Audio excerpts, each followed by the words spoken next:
Nossa entrevista de hoje vai falar de um projeto da Corregedoria Geral da Justiça do Rio Grande do Sul chamado Acolhimento Institucional. Para falar da iniciativa, nós estamos recebendo o juiz de direito Kleber Tonial, que está à frente deste trabalho aqui em Porto Alegre. Doutor Kleber, muito obrigada pela sua presença aqui no programa. Eu quero que o senhor comece nos explicando, o que é esse projeto Acolhimento Institucional e como ele surgiu. Bom, na verdade a ideia ela tem base na lei 2010 do ano passado, que trouxe alterações significativas para o estatuto, né? E a partir desta lei, o Conselho Nacional de Justiça determinou que todas as corregedorias do país elaborassem algum projeto, tomassem alguma iniciativa para tratar das questões envolvendo crianças em situação de abrigamento. Antes da lei 2010, a medida de proteção de abrigo, assim se chamava, consistia na retirada de uma criança do lar e colocação dela numa entidade para proteção, né? Só que não havia uma regulamentação completa dessa medida. E pelo Brasil afora aconteciam situações até de falta de controle jurisdicional sobre a situação. Então muitas crianças ficavam mais tempo do que deveriam, né? Então justamente essa lei veio para regulamentar isso e o Conselho Nacional, para operacionalizar a aplicação dessa lei, passou a fazer essas determinações às corregedorias, né? E a Corregedoria do Rio Grande do Sul elaborou esse projeto, né? Então a origem dele está aí, né? Numa alteração recente da lei e no CNJ. E como é que está funcionando esse projeto aqui no estado, doutor? Bom, o que consiste? Hoje não se chama mais abrigo, né? Se chama acolhimento institucional, daí o nome do projeto. Então, como a nova lei exige que se reavaliem as situações das crianças que estão nessas entidades a cada 6 meses, o que a gente pensou em fazer é um juiz tem que ir no abrigo, visitar cada abrigo, conversar com cada criança para reavaliar a situação dela. Saber se tem processo no juizado, se já foram tentadas as manutenções de vínculos necessários com os pais ou responsáveis, né? Que encaminhamentos foram feitos. Então tudo isso a gente só vai fazer indo lá e verificando, né? Hoje em Porto Alegre quantas casas são? Nós temos 132 casas, entre abrigos residenciais, casas-lares, né? Público e privado. Público e privado, né? Mantidos por ONGs que são subvencionados, né? E são realizadas audiências com essas crianças? São realizadas audiências. Agora, não é no formato tradicional das audiências que a gente vê no fórum, né? Então, a nossa dinâmica de trabalho é típica de discussão de caso. Então, estou eu, a promotora Veleda Dobke, que nos acompanha, uma assistente social do juizado, Angelita Rebelo de Camargo. A equipe do judiciário da justiça seria essa. E contamos com a equipe da entidade, né? Normalmente uma psicóloga, uma assistente social, o dirigente da entidade. Então é um grupo aí de 6, 7 pessoas sempre. Nós sentamos numa mesa redonda, né? E debatemos os casos um a um. Então a entidade relata o caso e nós revisamos para verificar realmente se foram feitas todas os encaminhamentos necessários e sugerir ou deliberar soluções, né? Quantas casas já foram visitadas até agora, doutor? Até agora nós visitamos 20. 20 casas. E... O projeto tem 1 mês, né? Mas é um trabalho um pouco demorado. A gente tinha uma ideia de conseguir fazer isso em 90 dias, mas será impossível. Porque como a dinâmica é nova e nunca tinha sido feito antes, uma discussão de um caso em 7 ou 8 pessoas é demorado, né? São várias opiniões que têm que ser tomadas, várias manifestações que são realizadas. Além disso, tem o segundo momento em que eu tenho que ouvir a criança. Então é um depoimento que a criança dá, né? Isso toma tempo.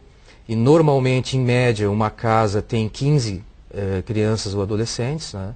Então você vê que tu leva um dia para fazer isso, né? E o que as crianças têm dito, doutor, os adolescentes? A sua avaliação dessas visitas já realizadas? É uma experiência muito interessante, sabe? Porque as crianças, elas, claro, elas fantasiam algumas situações, né?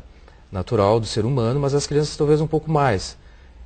Mas ao mesmo tempo em que elas fantasiam o retorno para casa, ou quando já não tem um lar, uma adoção, né?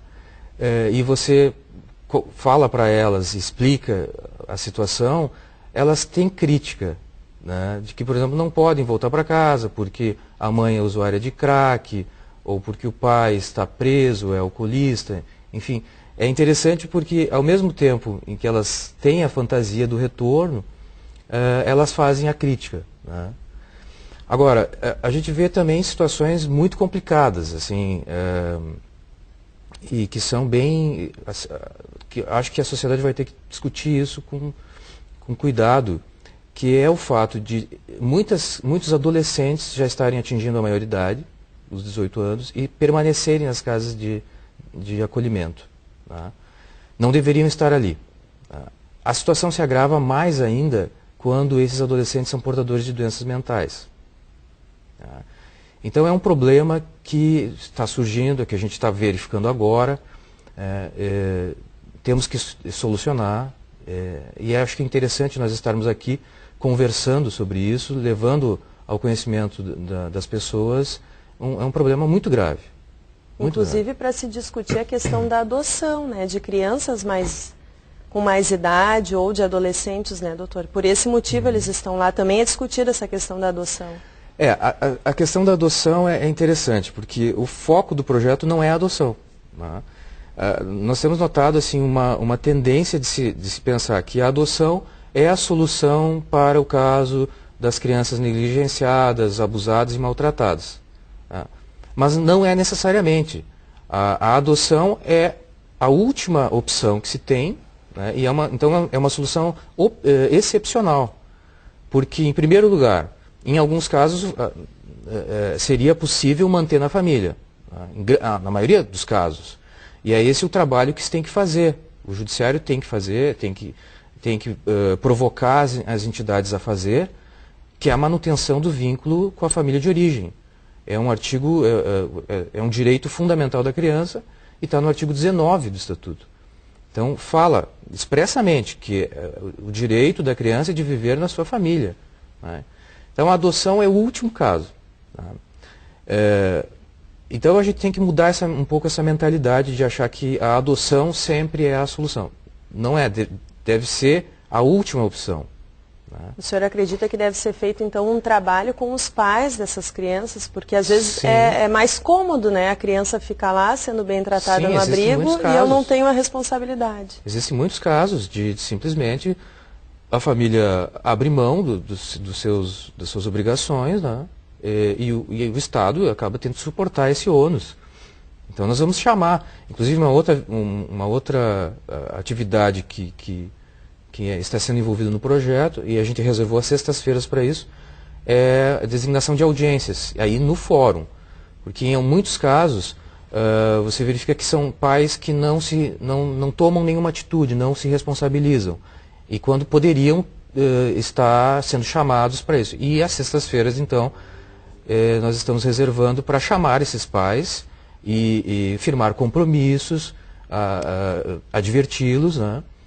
Para que o desligamento da criança seja feito no menor tempo possível. Tá, nas crianças que vão ser, ser colocadas em adoção? Não. As crianças que vão para adoção são apenas aquelas que já foram destituídos, os pais já foram destituídos do poder familiar. Uhum. Quer dizer, há um rompimento com os pais. Né? E o que é esse desligamento, então? Eu digo desligamento da instituição. Tá. Porque a gente tem o acolhimento, né, que é quando chega, e o desligamento quando sai. Como a lei nova aí de 2010 fala que o acolhimento só pode durar no máximo 2 anos, ela veio sinalizar para o fato de que a gente tem que, o mais rápido possível, desligar.